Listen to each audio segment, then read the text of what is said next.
Welcome to the Globetrottin ADs. This podcast is for you, athletic directors, activity coordinators, coaches, and program associates based in international schools around the world. The Globetrottin ADs is proudly hosted by Nick DeForest from the American International School Vienna and Matt Fleming from the American International School of Budapest. Here they are now, Nick and Matt and the Globetrottin ADs. Hello, everybody, and welcome to this week's edition of the Globetrottin ADs. We are in the spring of things, and we're really happy to have our special guest today. Joining us from the American International School of Bucharest, our good friend, David Hughes. Before we get it over to Dave, I want to say hey to Nick over in Vienna, my good buddy, my partner in crime. What's up, Nick? Hey, Matt. Hey, David. Thanks, Matt, for that rousing introduction there. That's great. And we got a barn burner today, a topic that I've not thought about in one bit, like at all, never even heard about it until a week ago with an email from you, David. And I think it's pretty cool. Let's jump right in and talk about sports for climate action. Yeah. But before that, David, you are a returner. You're on our first episode this season. But for those who have forgotten who you are, give us a little bit of a background. Tell us where you are, where you're from, all that fun stuff. Yeah, thanks for the introduction. My name is David Hughes, and I'm the co-curricular activities coordinator over at the American International School of Bucharest. Been there for 6 years now. And you can probably hear my child crying in the background. So that's one of them. I've got two 2-year-old and a 5-year-old, and it's bedtime over here. They want to join the podcast. They're excited. They're just as excited as you are. They're getting worried about the climate crisis down there. So they're throwing a big hissy fit. All right. Well, we mentioned it, but the United Nations has a sport for climate action framework. And it's actually not a new thing. It's been around since 2018. But like I said, it's the first I heard of it. So, David, why don't you kick us off? Kind of, give us a bit of background of how you heard of it, why you are kind of bringing it to the table. Not that you're an expert, I know, but you initiated the conversation. Yeah. So basically, about 18 months ago or so, when we were having one of our AD meetings in Zagreb, I think it's probably our last meeting altogether, actually, we were chatting about it just off the cuff, talking about, it comes up quite regularly. People mention, we might want to try and travel locally because we're thinking about the environment more. But we never really get much more than that. So I kind of was thinking a bit about it, and went on Google, and as you do, and Google decided to just calculate our carbon footprint for all our events for that year, looking ahead. And it came out to something like 6 tons of carbon emissions. And then when you then translate that into, okay, well, what does that take to offset the carbon footprint? It then becomes into X amount of trees. And you think, okay, then how do we go about planting those trees and bring the community along and make them aware of this? I was working with a student actually from school, and she wrote an article in our school newspaper about it. And she reached out to a couple of foundations in Romania to look to go and plant the trees and invite anybody who'd participated in a CISA event to go and come along. But as we know, the fan was hit, and we kind of put a stop to all of that with COVID, and travel dried up, and then didn't really give it another thought until just a few weeks ago. I was listening to my regular football podcast, Football Weekly Extra, by The Guardian, and they did a special on sports and the climate crisis, and it was really good listen, well worth a listen if you haven't already heard it. And that just made me think, maybe we should bring CISA folk along and start the conversation on a wider level. Yeah, it's a great initiative, and I think there's a lot that can be learned. I think it's something that could be a benefit for schools and whether they want to add this to their programs or even just to address it somehow. So getting back to why you originally got into it, is there a personal connection of some sort of why you wanted to get into this or bring it into your school? No personal connection. Just, I think it's one of those things where it's so easy to think about it for 30 seconds and then you become really overwhelmed by the thought of it. Like, where on earth do you start with the climate crisis? And that was something that I've, just probably been guilty of, is just think, I'll turn the lights off a couple of minutes earlier in the gym and turn the heating off during the breaks. And, you think you're making a change, but really, just not having a clue where to start. And then really the light bulb came on the other day when Dale Vince, who's the chairman of Forest Green Rovers, they're a football club in the UK who are recognized by the UN as the world's greenest football club. And he mentioned that actually it's not difficult. You shouldn't become overwhelmed by this. If you break it down into energy, transport, and food, the climate crisis, and think about how you can, take action, educate people along the way in those particular areas, then it becomes a lot more manageable. So that kind of got us thinking, and that was really what fueled our conversation the other day when we had it amongst a few people from CISA, just looking at that. And that was, that's nothing personal, but just trying to start a conversation around something else. Right. Yeah, well, I think what's good about these initiatives is you can really start small and take tiny steps to make a difference. And I think anything you're going to do in terms of helping with climate change is great. We don't have how big our house small. So I think even with running our sport programs and our activity programs, there's some kind of thing we can plug into it that would help make a difference. That's good. That's going in the right direction. Well, one thing we often hear from parents and people in our communities that maybe aren't fans of our sports programs is the question, do you need to fly to Baku for a tournament? Can't you play someone that's a lot closer, right? So the easy thing I'm sure that jumps into people's mind is just stop flying around, Is that an option for international schools? Not really, right? That's an option, but I don't think that is necessarily the solution here. I think if we're aware that, if we're flying to Baku versus going on a train or a minibus for a 4-hour trip, the amount of carbon emissions that you're going to use are huge in comparison. But also the learning opportunities that we can give to our communities of, this trip is going to cost us 0.34 of a ton of CO2. And we need to find a way of offsetting that somehow. So whether that's an initiative that you start then in your school as a community and say, well, we are going to commit to offsetting that in some way. And we're not going to, we're not going to dissolve or dilute our program in any way, right? Because we've found a solution. And actually it's a good educational way forward as well. Is offsetting not, I don't know, the easy way out? I think, like you buy your airline ticket home for the summer and you check a box at the bottom, pay a few extra euros. Does it make a difference? Does it?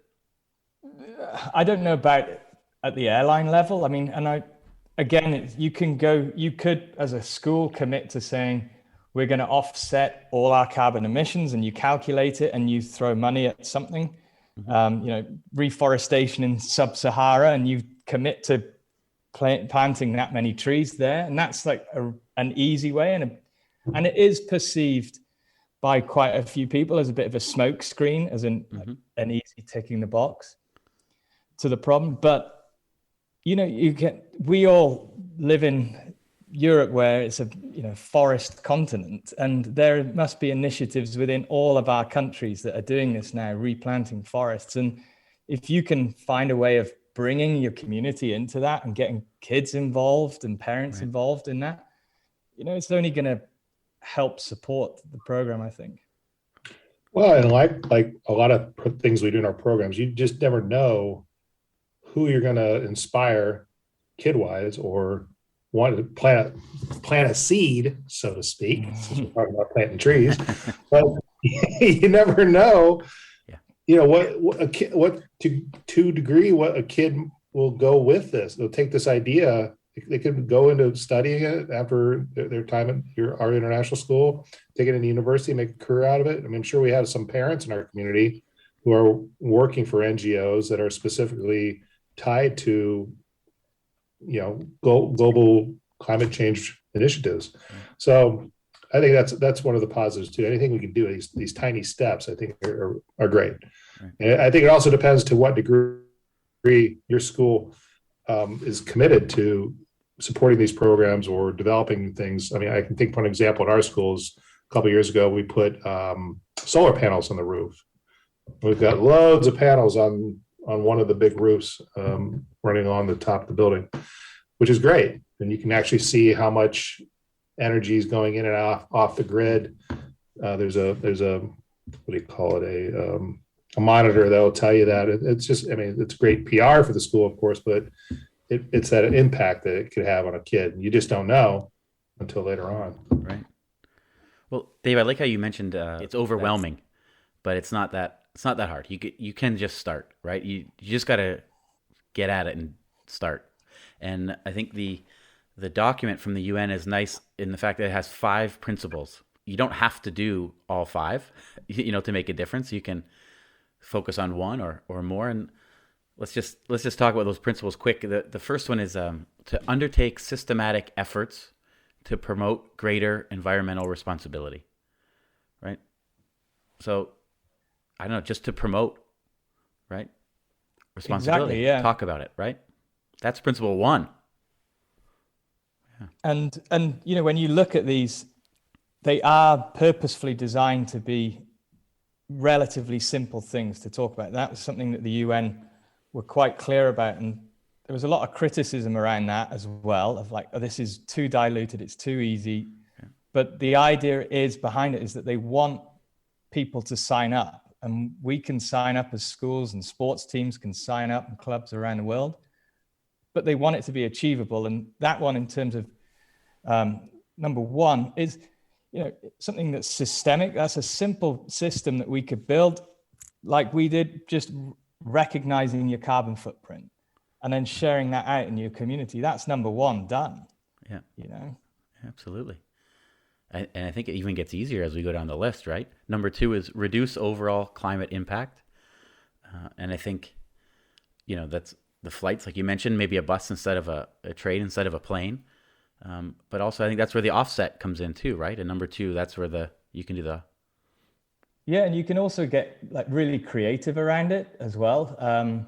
We've got somebody coming into school next week who's going to share some electric lawnmowers with us. So we're looking at, natural pesticides and fertilizers only on the football field, and using even like 3 or 4 of those electric robot mowers that will be solar paneled and will cut the fields. Yeah. And again, we're not sure if we're going to go with it or not, but if we were just able to commit that the football field will be completely natural and solar paneled lawnmowers, and if kids see the little bots moving around, it provokes more questions around it. And, just think little things like that. And you day to day, when you walking around and having a look, right? It can help educate. And yeah, very cool. As long as one of those robots doesn't go rogue. You look like you need one on your hair, Matt. Yeah, it's just the hairdressers just got reopened today. They're allowed to open back up, so I'll be putting out an email to my hairdresser before too long. Yeah, that's why we don't do any video, right? No video with the podcast. No, that's right. No accompanying video. I've got a face for podcasting. Well, number 3 is, I think, really easy. We're doing it right now, and because we're schools, it's a really easy one. It's educate for climate action, right? So what you just mentioned, this podcast is talking about it, right? Educating other people. Exactly. Just bringing a few people along in the conversation, right? And then maybe even, I think, Nick, you even mentioned, let's make this a discussion item at our next CISA meeting. And that might just educate a few others along the way. And maybe a few more schools want to jump into this. Right. I'd be interested to see, I know all the schools have programs, right? I'm sure we all have, and we'll talk about this a little bit, like these environmental clubs and whatnot, but it'd be interesting to see like who has which CISA school or whatever has one that's really gung-ho, you know what I mean? What are they doing that's right, an eye-opener? Right, and I think that just the relating it to sports. Yes, we have our environmental clubs and trying not to use plastic bottles or whatever in the school, but actually thinking about it from sports teams and the sports perspective and what you can do that way is a different spin. And like we're saying, that might catch a kid. A different way to get a kid. I'm not doing the environmental club. But then when you put it in the framework of your soccer team, it maybe becomes really cool. Mm-hmm. You know?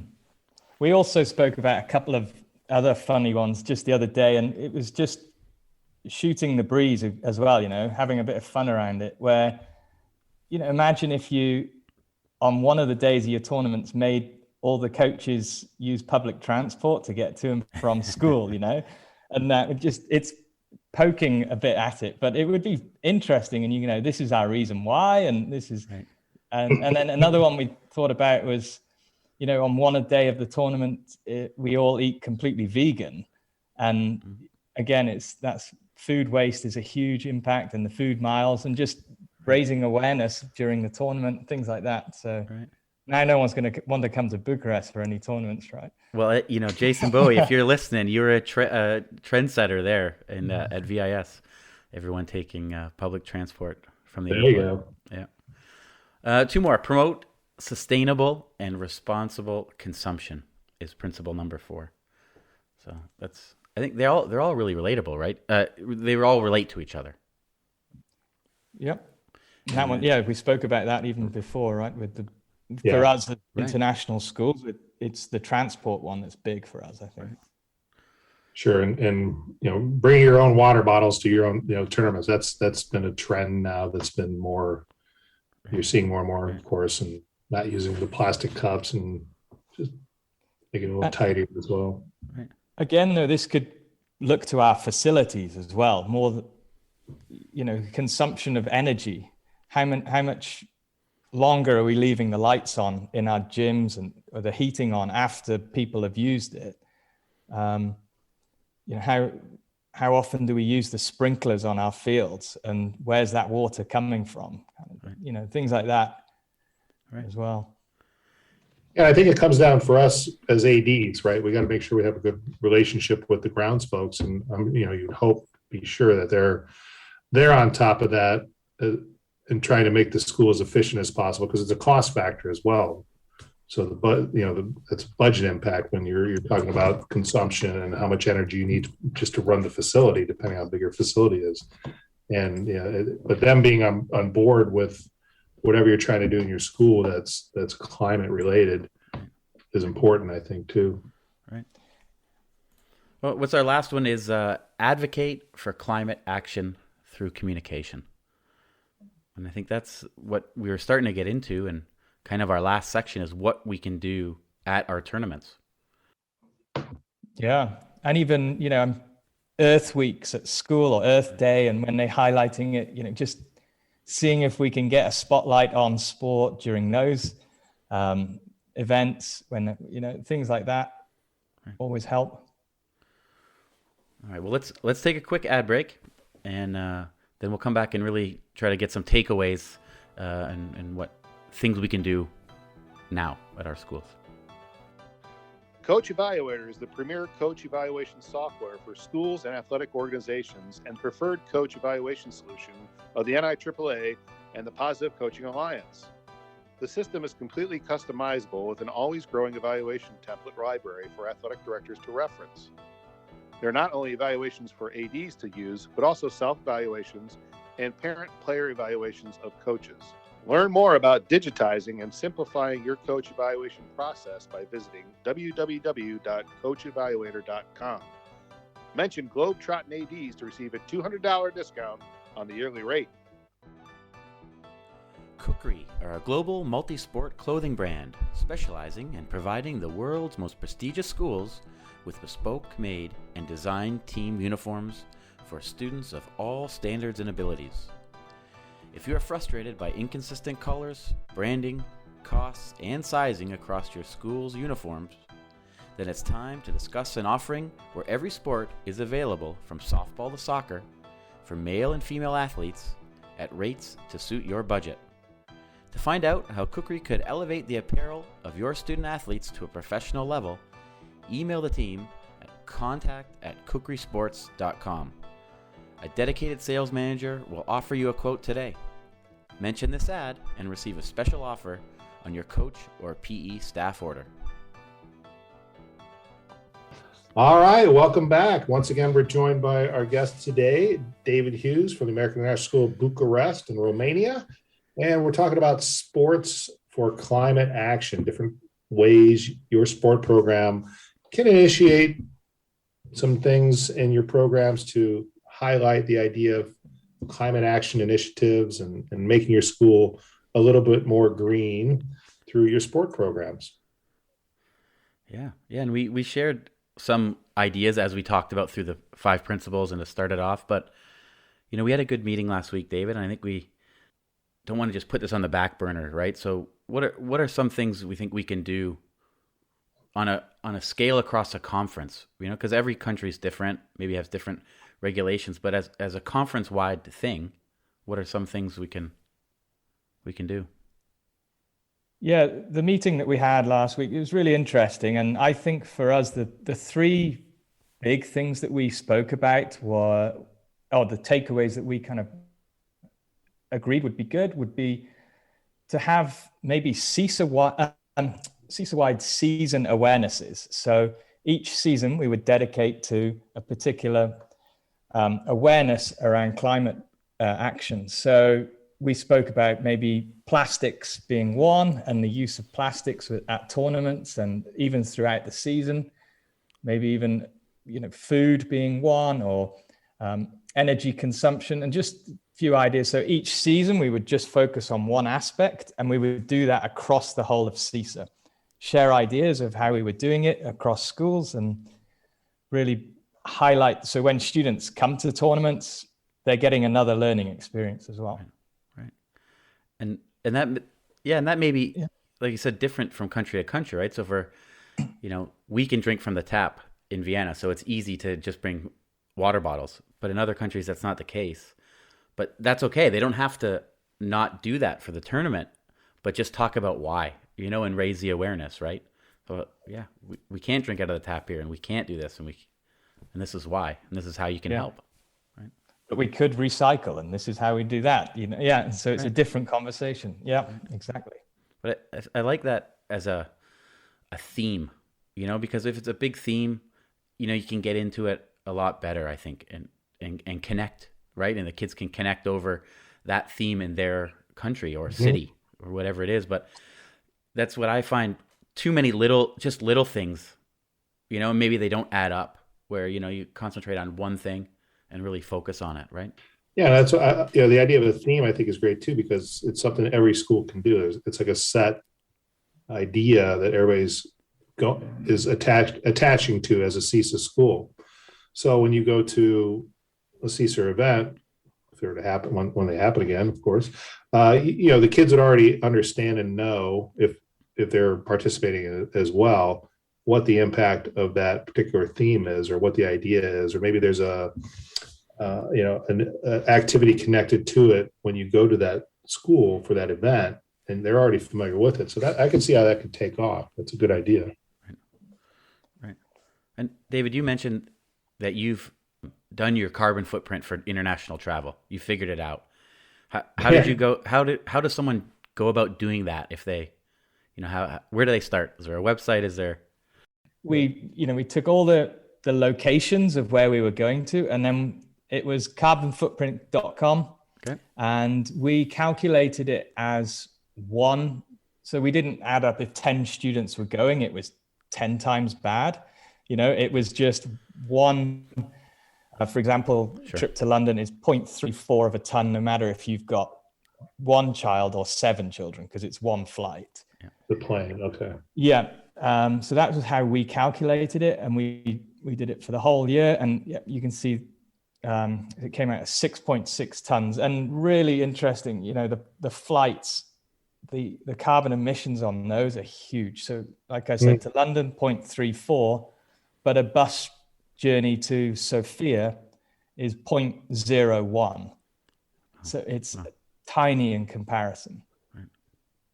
Yeah, we'll get your table. What was the big one was 0.46 and 0.46 tons to IMUN? Where was that? Yeah, so that was a trip to Portugal. So, if you imagine we're one side of the continent, flying there and having to go via Paris or somewhere. Yeah. 2 flights. And there's got to be closer MUN, right? Exactly. Yeah. Or virtual. So David, looking at this table, when you calculated all the final tally, it was you said 6.61 tons. What was the idea then for you guys to offset that, or how much is that equal to 6.61 tons? I can't remember off the top of my head, but I'll put a link in if we've got links at the podcast. Yeah, absolutely. Somewhere to a news article that a student at our school ran, which took all of this information and took the foundation that she was working with to say, look, this is what we want to do with it.